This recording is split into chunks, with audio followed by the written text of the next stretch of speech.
nepajėgumas ir lėtinės lygos. Čia aš įvedu savąjį pavadinimą skirtingai nuo to, kurį naudoja medikai, ir tas pats Unikauskas atsparumas insulinui. Aš pakeičiu insulino nepajėgumas ir paskui paaiškės, pagristai paaiškės, kodėl taip pervadinau, nes pavadinimai labai daug turi prasmės ir taipogi reikšmės.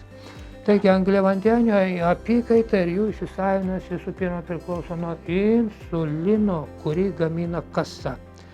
Nuo insulino priklauso, kaip angliavandeniai virškinimo procese virtę gliukozę patenka į kraują. Ir nemažą dalį šiuolaikinių ligų mes vadiname lėtinėmis. Sutrikus insulino veikla taipogi sukelia vadinamasias lėtinės ligas. Unikauskas taip ir tvirtina, kad daugumos lėtinių ligų priežastis yra padidėjęs insulino kiekis, kurio mums, kaip sakiau, netikrina ir nesiruošia tikrinti, laukia, kada susirgsime lėtinėmis ligomis. Ir kalbėsime apie tai, kad iš tikrųjų insulino kiekis yra padidintas, normos padidintos. Taigi lėtinės lygos medicinoje plačiai vartojama sąvoka. Lėtinės lygos tai yra civilizuoto gerovės sąlygomis gyvenančio žmogaus rykštė. Jomis sergame beveik visi, o neretai ir net keletų lėtinių lygų. Kai atrandamas naujas požiūris, keičiasi ir suvokimas, ir tada tos pačius dalykus pavadiname kitais vardais. Ir naujai pervardintą dalyką mes pamatom kitoj šviesoj. Taigi lygų priežasties ieškosime žiūrėdami į tas vadinamasias lėtinės ligas. Ir tų lėtinių ligų priežastis yra ta pati, tai kraujo pH pasistūmimas į šarminę pusę. Kai kraujo pH pasistumia į šarminę pusę, tai prasideda lėtinės lygos. Mes pačioj pradžioj kalbėjome apie tai, kad medikai sako, kad mūsų kraujas turi būti šarminis. Aš bandžiau parodyti, kad anksčiau, prieš keliasdešimt metų, prieš 100 ar daugiau metų, mūsų kraujas tikrai buvo daug rūgštesnis.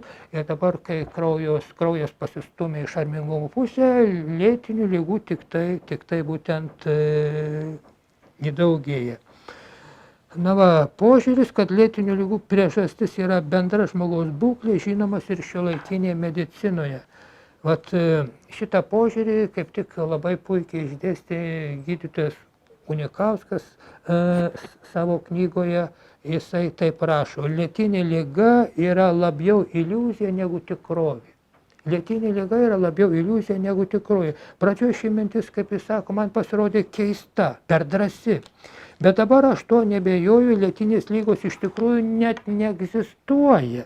Lėtinė liga yra viso labo mūsų netinkamos gyvenimo kelionės rezultatas.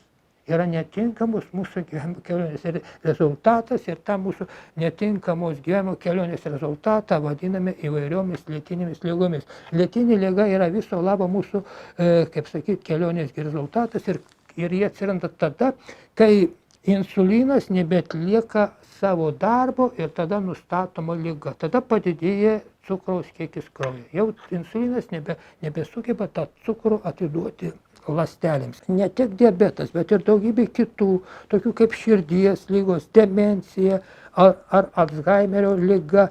Net vėžys yra atsparumo insulinui pasekmė. Tai čia šitą pavadinimą aš tai pasakyčiau insulino nepajėgumo pasekmė. Unikauskas tai vadina, ir apskritai medikai medicinoje literatūroje rasim pavadinimą atsparumas insulinui, versta iš anglų kalbos resistance insulinui. Ir vos tik žmogus tampa atsparus insulinui, pradeda vystytis vienokia arba kitokia lėtinė liga, ir dažnai kelios įskaitant nutukimą ir diabetą. Čia aš pacitavau Unikauską, paėmiau iš jo būtent knygos, kurią iš tikrųjų verta skaityti. Ką reiškia atsparumas insulinui? Aiškinama taip, kad kūno ląstelės turi receptorius, kurie yra lyg spynos, kurias atrakina insulinas. Ląstelės durys atsidaro ir insulino atnešta gliukozė patenka į ląstelės vidų. Bet kai insulino lygis ilgą laiką yra aukštas, pakeičiamas ląstelės durų spynos kodas. Man šita vieta visiškai yra pritempta ir neaiški.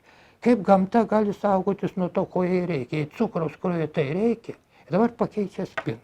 Man šita vieta yra visiškai pritempta. Gliukozės nebeįsileidžiama ir lieka kraujyje. Tai paaiškinama. Šitaip žmogaus kūnas tampa atsparus insulinui. Tačiau visa tai nepaaiškina, kodėlgi pakyla insulino lygis. Kodėlgi pakyla insulino lygis. Jeigu spina pasikeitė, tai insulino didinimas, kitaip sakant, tų pačių raktų dauginimas nepadės atrakinti pasikeitusią spiną.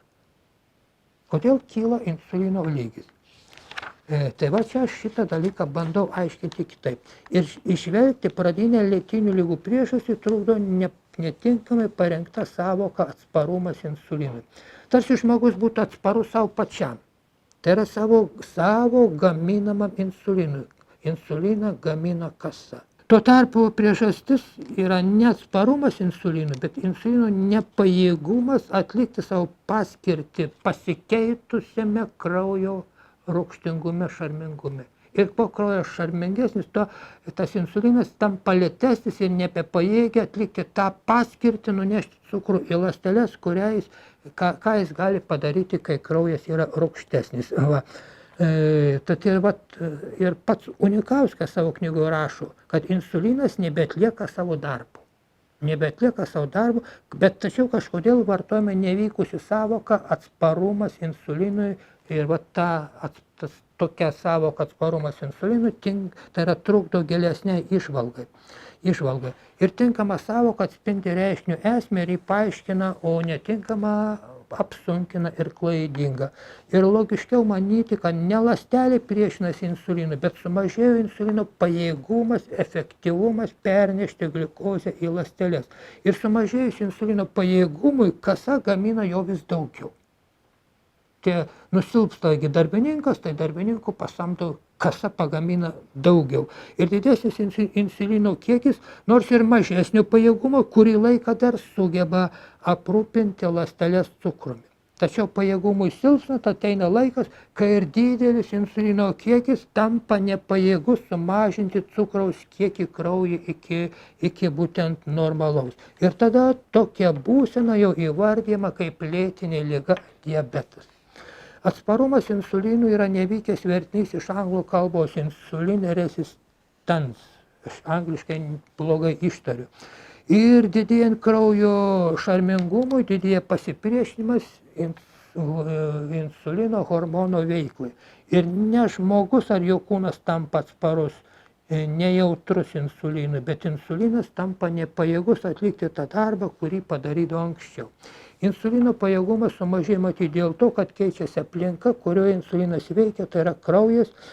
Ir belieka atsakyti į klausimą, kaip pasikeičia kraujas, kai mityboje vyroja angliavandeniai. O ypač greitieji angliavandeniai, nuo kurių ir susergama antrojo tipo diabetu.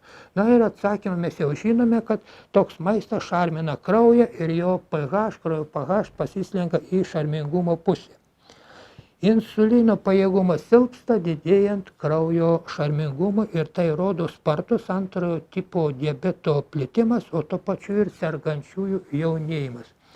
Diabetas, kaip ir kitos vadinamosios lėtinės lygos, yra dėsninga ir labai greitai pasikeitusios mitybos pasekmė. Ir kai cukraus kiekis kraujyje yra nuolat per didelis, žmogus jau serga diabetu. Tačiau tai ne pirminė priežastis, bet ligos priežasčių pasekmių grandinės tarpinė grandis. Pradžia yra angliavandenės gausus maistas, dėl kurio cukraus kraujyje būna daugiau negu jo reikia, didėjant cukraus kiekiui kraujyje. Kasa gamina daugiau hormonų insulino, tačiau ateina laikas, kai ir padidintas insulino kiekis nesusidoroja su dideliu cukraus kiekiu kraujyje, bet kažkodėl tada sakoma, kad žmogus yra tapo atsparus insulinui. Anksčiau buvo įprasta sakyti, kad tai vyresnių nei 40 metų žmonių liga. Paaugliai diabetų, antrojo tipo diabetų nesirgdo. Pirmojo tai taip, ten yra visiškai kita liga, nes ten kasa nepajėgia gaminti insulino, tada insulinas leidžiamas. O čia yra insulino kasa gamina daug, bet insulinas nepajėgus. Ten kasa nepajėgi, čia insulinas nepajėgus. O dabar serga ir vaikai jau antrojo tipo diabetų. Tačiau diabeto antrojo tipo susergama ne per dieną, ne per kelias, ne per savaitės, o per metus ir per keliasdešimt metų, per 14 metų. Ir dėl netinkamos mitybos diabetas antrojo tipo išsivysto palaipsniui ir per tuos ilgus netinkamos mitybos metus tyrimai rodė normalų cukraus kiekį kraujyje. Taip, tyrimai rodė normalų cukraus kiekį kraujyje. Tačiau pamažu daugėjo insulino ir tai vadinamoji priediabetinė būtent būklė, prieš diabetinė būklė, nuo kurios iki diabeto yra labai ir labai arti. Ir jaunų šiuolaikiškai besimaitinančių žmonių būklė dažnai yra prieš diabetinė, tai yra jų kraujas gerokai šarminis. Tačiau tokiame kraujyje insulinas yra nepakankamai veiksmingas ir todėl kasa jau gamina vis daugiau ir daugiau.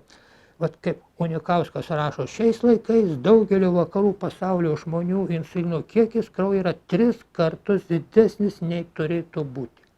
Prieš 60 metų prieš diabetas buvo nustatomas atlikus insulino kiekio tyrimą. O šių dienų medicinos praktika tokia, tyriamas tik cukraus kiekis, insulino kiekis netyriamas ir todėl sakau, pasitikrinkite insulino kiekį kraujyje. Jeigu būtų tyriamas insulino kiekis kraujyje, tai ko gero daugeliu šiuolaikinių žmonių būtų nustatyta priešdiabetinė būklė. Priešdiabetinė būklė, o tai reiškia, kad jų kraujas dėl suvalgomų angliavandenių gausos yra pasistumėjęs į šarmingumo pusę. Taigi, radome dar vieną būdą, kaip netiesiogiai sužinoti savo kraujo pH, rūgštingumą, šarmingumą. Reikėtų pasitikrinti insulino kiekį, jis tiesiogiai priklauso nuo pH. Didėjant šarmingumui kyla insulino lygis ir atvirkščiai. Ir tai patvirtina ir tyrimai rodantis, kad sportas ir aktyvi fizinė veikla mažina insulino kiekį kraujyje.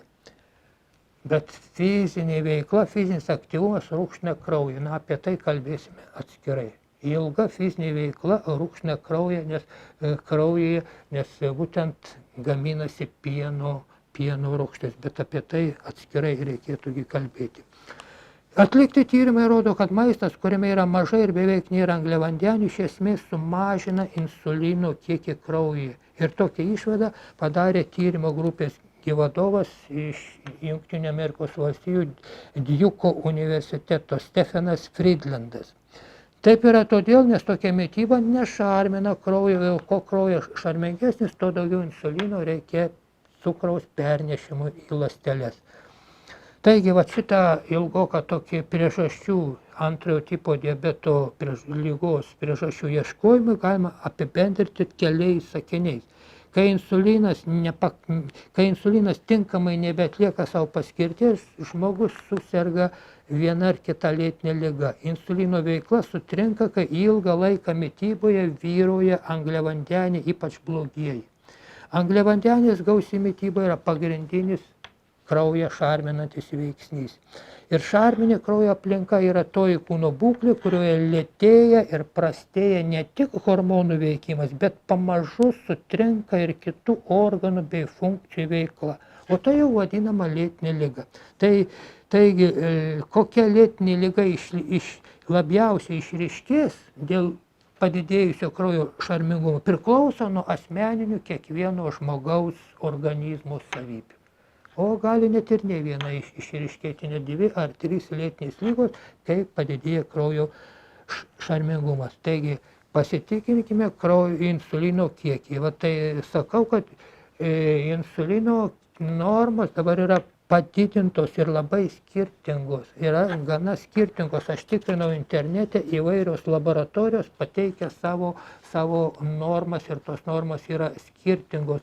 Tikrinau, kokios yra insulino normos, yra Rusijos laboratorijose, ten yra truputį mažesnis, bet taipogi ten yra didelis. Padidintos ir taipogi ten insulino kiekis normos didėja su amžiumi.